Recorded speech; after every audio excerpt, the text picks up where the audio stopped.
so far has seen complete, total American dominance. O'Mara won the 125 in moto number 1. Johnson won the 250. In moto number 2, O'Mara will duplicate his feat, and David Bailey win the 500s.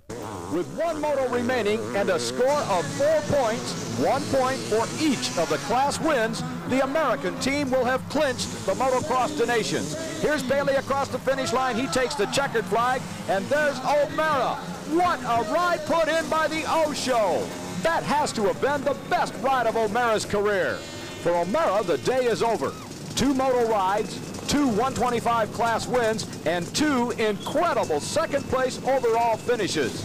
O'Mara and Bailey are both now inside the paddock area, and Bailey will soon find out what that incredible roar was he heard behind him. There's DeCoster talking to Bailey, a big smile on his face. He's congratulating Bailey and telling him that the Americans have clinched the 1986 Motocross des Nations.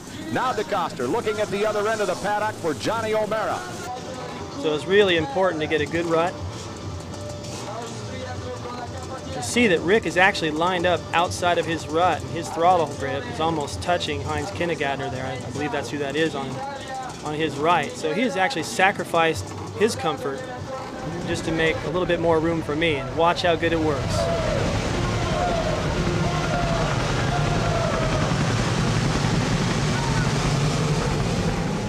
Great start for us on the inside, avoiding all this mess. Number 72 right there was Håkan Karlqvist, who was already mad at himself for allowing a 125 to beat him in the second moto.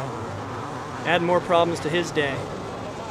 As I dropped back down into this valley behind Thorpe, it occurred to me from the year before, where he owned the Motocross des Nations and me, that I could not let this guy get comfortable. I needed to keep the pressure on and make him worry more about me. Already making mistakes. I allowed Gert Jan Van Doorn to get past, but saw a good cushion there on the outside, was able to sneak back by and continue to apply that pressure on Thorpe. As 20 years have gone by, I can be honest and tell you that this last moto, even though it didn't matter, I really wanted to win the moto, and I really wanted to beat Rick. He'd been beating me all year long, and feeling a little selfish. I wanted to get past Thorpe and check out. So the best way to do that is on a tight track is to keep the pressure on. You can see I'm all over him. And when you're that close, you know, the rider in front, he can't even think about what he's doing. He's so worried about you. And I know how that is for me. If I have somebody following me, I feel that way. So I knew that if I could keep the pressure on, I could force him into a mistake and get by clean. Quick look over my shoulder to see that Rick Johnson's right there where I expected him to be. So even though we've already wrapped it up, it's in the back of my mind that if Rick and I can go 1-2 in this moto, that would be flawless. Never been done, and it's looking like a real possibility. Still not really able to find a way around Thorpe without using some force, and he's the kind of rider that he's a nice man, and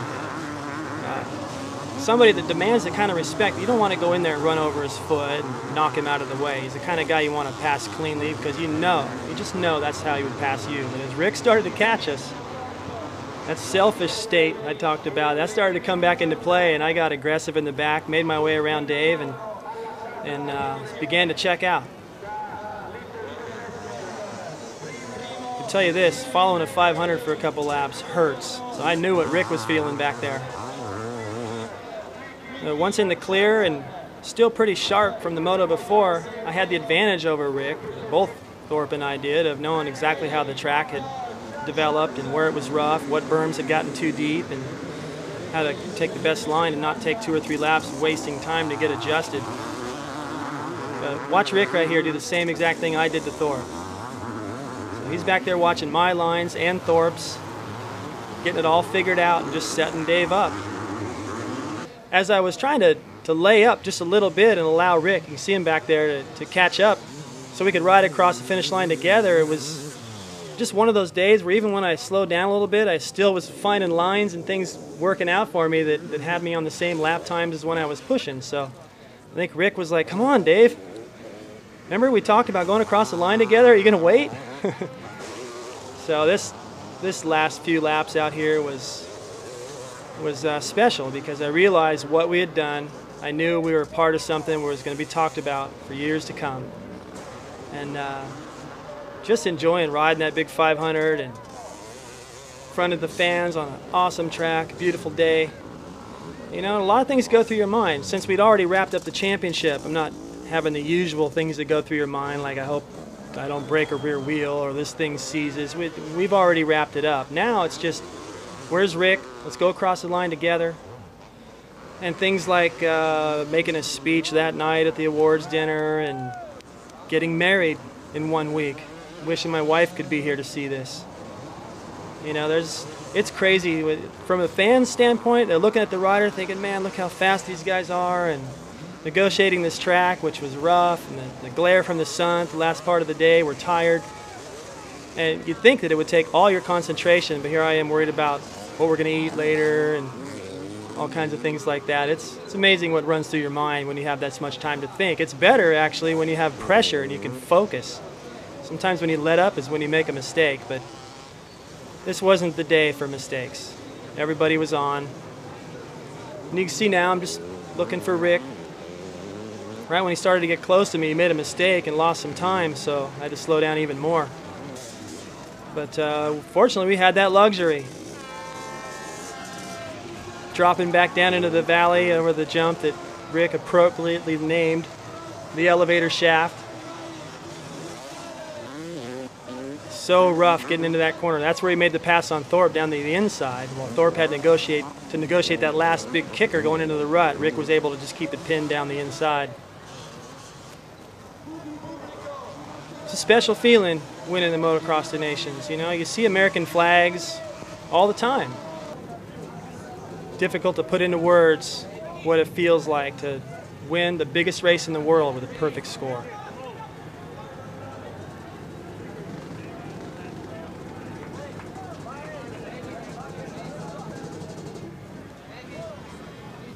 Wish I knew where that thing was.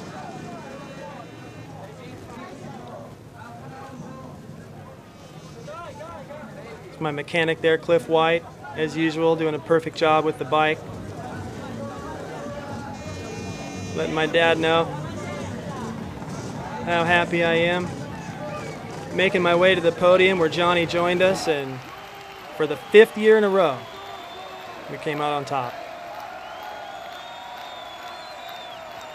Now, even though it seemed like we had a pretty easy day, I was still spent. But it was a lot better than the previous 4 years that I'd been on the team, where it was so much closer. It came down to the wire, and for Italy, it did come down to the wire. That crash in the first corner by Carlquist may have made the difference, because Michele Rinaldi and his teammates were able to snag that final spot on the podium by 1 point. You could tell they're pretty happy about it, especially being in their home country. Michele Rinaldi being such a powerful figure in Italy, and a strong leader for his team, just like Dave Thorpe for England. But I gotta wonder what Thorpe was really thinking there. You know, he's going, well, I was the top European on the day, but I got beat by 125. That had to be a tough pill to swallow, but being the gentleman that Dave is, he took it well. And right there, they're looking over envelopes. You know, when you're young and you just put down a performance and somebody hands you an envelope, you kind of want to know what's going on in there.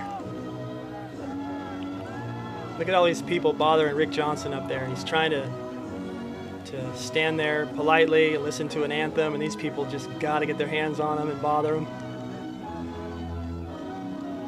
Thorpe and his teammates still trying to figure out, is that a check? Does that look like enough to you? Johnny up on the podium for the 3rd time, finally dressed, wearing an appropriate shirt. The late Drew Lean of 100% made a shirt called Works Busters. We were all there on production bikes, one with a perfect score, so it seemed to fit. Now Johnny's turn to figure out how much money's in there. Started as a project with One Industries to put out a Motocross of Nations inspired helmet. And I have to say that in reviewing all these photographs and all this video, it brought back emotions and feelings that I haven't had since that day. I want to thank my dad for filming this race, allowing us the opportunity to view it all these years later. And to One Industries for sharing my vision and seeing this project through. And finally to my brother Mitchell, who pulled these VHS tapes off the shelf and blew the dust off and put a 21st century spin on it.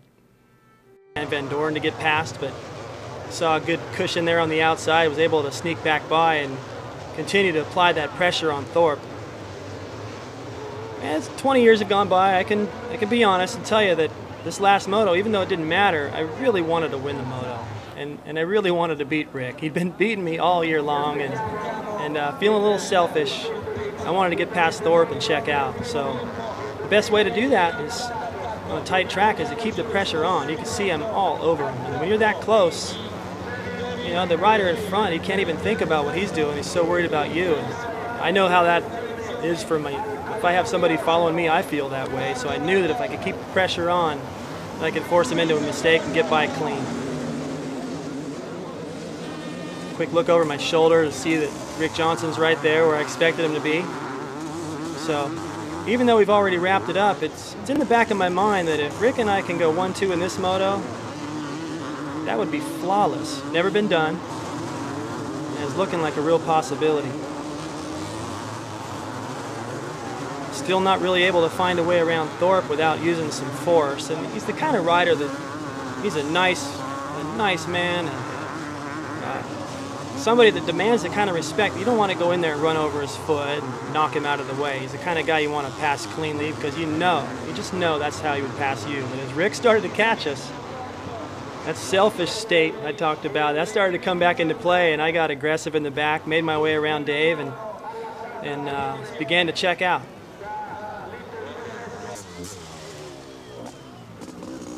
Sure miss the sound of the 500s.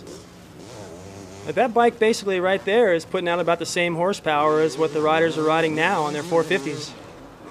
Even though the 500 class is extinct, we just about have another one now in the 450 class.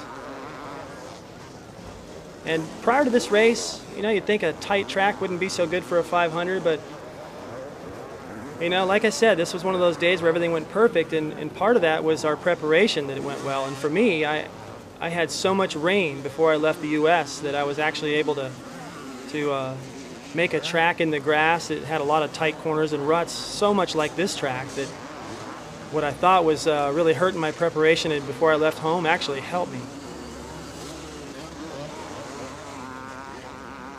Still waiting for Rick to get a little closer, laps winding down. Just wishing that I could keep riding this moto and keep this feeling forever. It's one of those times where you see the white flag, you're like, man, already? I'd love to have put in a few more laps out here because the fans, yes, first of all, it's the biggest crowd I'd ever seen. And they're hanging over the fences, and whether they're from the U.S. and supporting the U.S. or not, they let you know they appreciate what's going on out there. Still waiting for Rick. It was one of those motos where, like I said, I couldn't seem to make any mistakes. And Rick was back there going, come on, Dave. Wait, we talked about this. Still pushing hard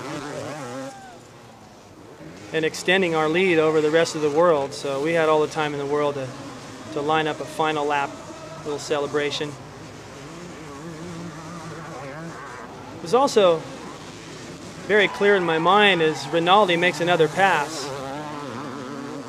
It was very clear in my mind that this was the last time I would ever race with O'Mara as my teammate. And as much time as we had spent together at the Honda track and training, that was going to end, and now it was going to be me and Rick left at Honda. And so I figured what better way to transition to that by right now. Let's together show the world we're the best, we'll be back, and that we appreciate each other's teamwork. Doesn't get any better than that. I've never seen so many people go across the finish line in my life. Those riders were like, what should we do? Should we go? Should we stop? Because there was people all over the entire racetrack. They couldn't even continue if they wanted. Yeah, I guess you can have those.